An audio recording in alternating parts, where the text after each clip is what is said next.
Good morning. On today's Money Not Math conversation, we aren't really talking anything about money, but after the conversation I had with Tate about 3 weeks ago now, I think May 6th we last talked. We enjoyed the conversation so much, and there was so many more things to dive into that we just felt like we had to have a follow-up conversation, and hopefully for everyone who takes the time to listen and join us, you get value out of it. So thanks again, Tate, for coming back for another follow-up Money Not Math, which really it's more about your business and exercise, but I title it Money Not Math conversation. Well, thank you, Drew. And I mean, you talk about the wealth of health, like it all factors in. So you could relate. That. That's a good one. I like that. Wealth of health. That's good. So good. So basically, and I'll include the link for anyone who didn't see our first conversation.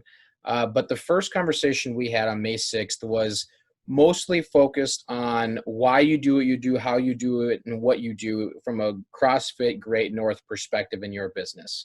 And a lot of it was on the physical, advantages of being healthy, right? How to be healthy, exercising, things like that. And I believe, and it won't be the whole thing, but I believe a lot of our conversation today is going to be a follow-up on that, but also another perspective of how physical exercise and being physically healthy also impacts our mental health. Does that sound about right to you? Certainly. Perfect. So the first question, and it might be the most important, but I rewatched our video from May 6th today because I wanted to just make sure we weren't redundant and wanted to remind myself, and it's amazing how much value I got out of watching it again. But the first question I have for you was, in the beginning, we talked about all the different critters you have. I had to ask, what is your favorite critter or animal that you own? Oh, that's a good question. From a utilitarian standpoint, the chickens, because they give me eggs, and I eat a lot of eggs.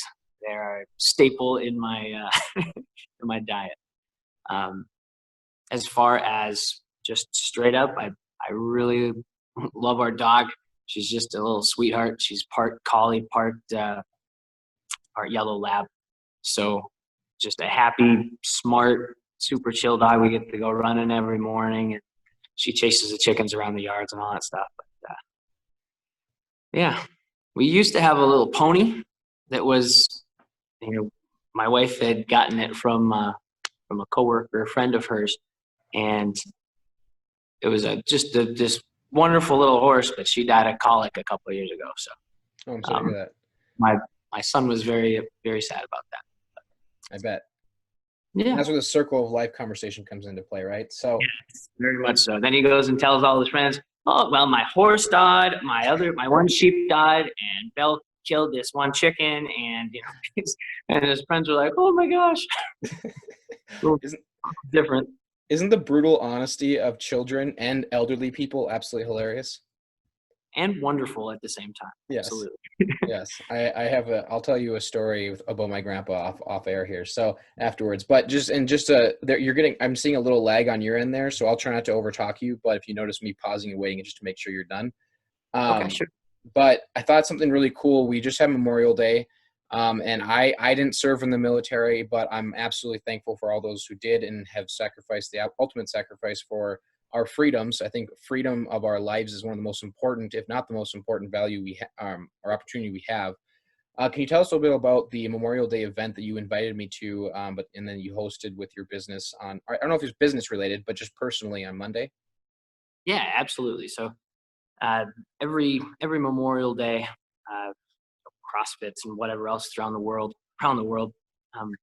military personnel, whatever, they do a workout called Murph, and it's specifically in memory of Lieutenant Michael Murphy, who was a SEAL that was killed in action in Afghanistan.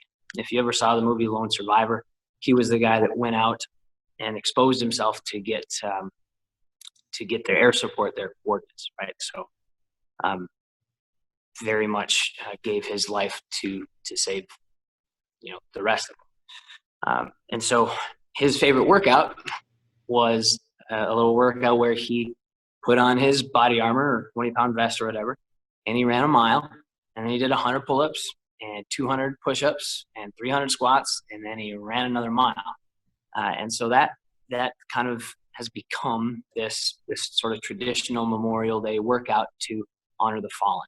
And so on Monday, we we put that together here. So, obviously we haven't been able to be in the gym here. This is my gym.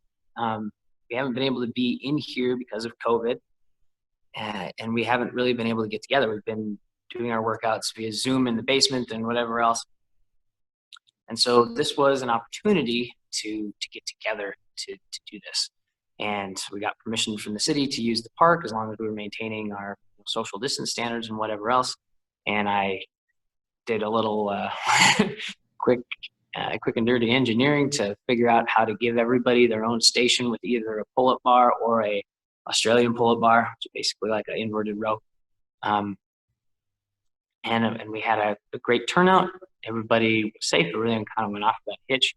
And at the beginning, we always read something or talk about just how important that sacrifice is to our freedom and to our country and to us as individuals. And I had read a excerpt that I had found from a friend of mine who was in the service. Very, very powerful. We play the Star Spangled Banner, and then we go and we hit it. Now, of course, everybody doesn't do exactly the same thing. You modify it according to your ability, and it's just a way to use your effort to kind of pay homage and to honor the fallen. So it was a wonderful, wonderful thing, and wonderful to get back together and see everybody again. Absolutely. Yeah, that's a really awesome idea. I appreciate you inviting me. Sorry I couldn't make it. And I will admit, I probably would need a modified track. I'm a pretty active person, but to say endurance was not my strong suit at the current moment. So you said that every year that CrossFit communities do that. How many years have you personally been hosting that event? Since my first year. So that would be 5 years. This was my 5th year. Okay. So cool. Very cool. So, it's interesting how you touched on the emotional side of just seeing people. I keep kind of jokingly correcting people about the social distancing. It's really physical distancing, because I think interaction with human beings, I don't think humans are really built to be isolated. So, Nope. it's definitely an awesome thing. I know my dad and I, been able to golf a few times, and it's just great to see people in person, following the standards and things like that. But so, in our last conversation, obviously CrossFit's your bread and butter when it comes to business. And, you talk a lot about even helping people who aren't on the ultimate they're not trying to be just like the ultimate strong person, but just trying to feel better. But outside of just organized workouts, what are some of your favorite ways to get exercise that you'd recommend to people who they want to be healthy, but they don't really feel like they need the structured, I'm getting ripped exercises within their life? Absolutely. So I think that the most important and the easiest way for people to maintain their health and fitness is through routines, because really it's those little things that you do every day. It's the consistency over time. That's where the real money is, so to speak, right? If you do a hard work, say you don't do any workouts at all and you do Murph, and that's all you do for the rest of the year, you had a really hard workout, but that didn't do much to change your health by itself. It's all the little things that happen throughout the day. And so making sure that you have some basic principles that you're operating from, as far as nutrition, as far as sleep, as far as where your mindset is, your interactions with other people, and your movement throughout the day. So morning routines, evening routines, very important. So my morning routine, I get up at 4:30 every day. I set a timer for 5 minutes, and you just do kind of like a improv stretch. You kind of roll around and you just kind of make sure everything still works, right? And then I go and I run a mile with my dog. It doesn't have to be a fast mile. It doesn't have to be, you don't have to, like if you're going to have a routine, it doesn't have to be a mile. You go for a walk around the block. You just kind of get things moving. And that can grow from wherever you're at. Some days I feel like ripping it and I'll run a fast mile, and other days, I need to kind of back off a little bit. And that's totally fine. The point is that you go and do that thing every day. You're done with that, have my big glass of water, got a little decaf coffee with some cream, I sit down and read, give my brain some good stuff, and then I, clean up and get ready for my workouts or whatever else I'm doing in the gym. But inside of that little, half hour, 45-minute window, I got up early, which is a good thing to get used to because it gives you that time, right? I stretched out, so I was able to go into different ranges of motion than I normally use throughout the day. If you don't use it, you lose it. So you got to make sure and get into those positions. I got my heart rate up. I went for a run. It doesn't have to be a run. It doesn't have to be a walk. Maybe you want to do some push-ups and squats and sit-ups. Maybe you want to, do a yoga. There's a million different things that we can do. Go for a bike ride, right? Point is, you're getting some activity and you're getting some quality movement in. And then, like I say, get back. We're going to handle some of our nutritional needs for the day. I got some water. Sometimes depending on how it is, I'll have a light breakfast or whatever. And then start feeding your brain.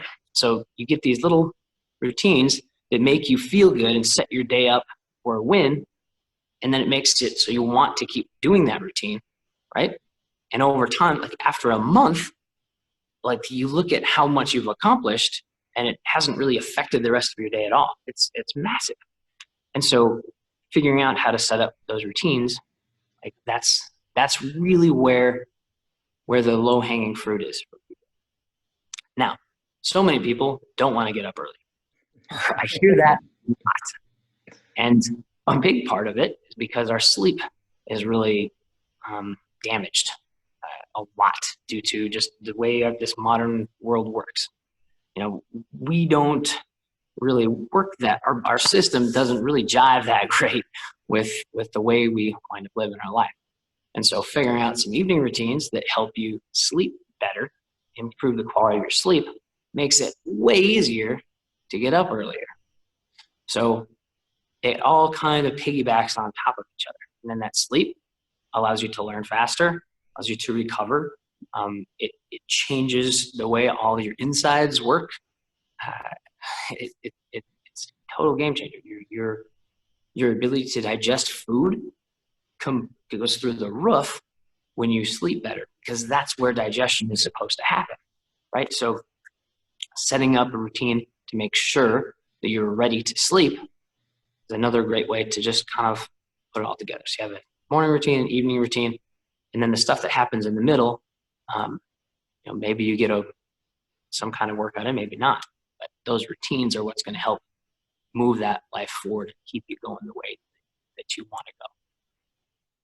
It's a little longer answer than I was intending to be, but if I was going to pick the one thing, just pick out some routines. No, it's really helpful. Honestly, when I asked the question, I was expecting you to come up with like specific exercises, but when you think about it and you lay it out that way, it really comes down to the routine, regardless of what's within it, right? And the consistency around it.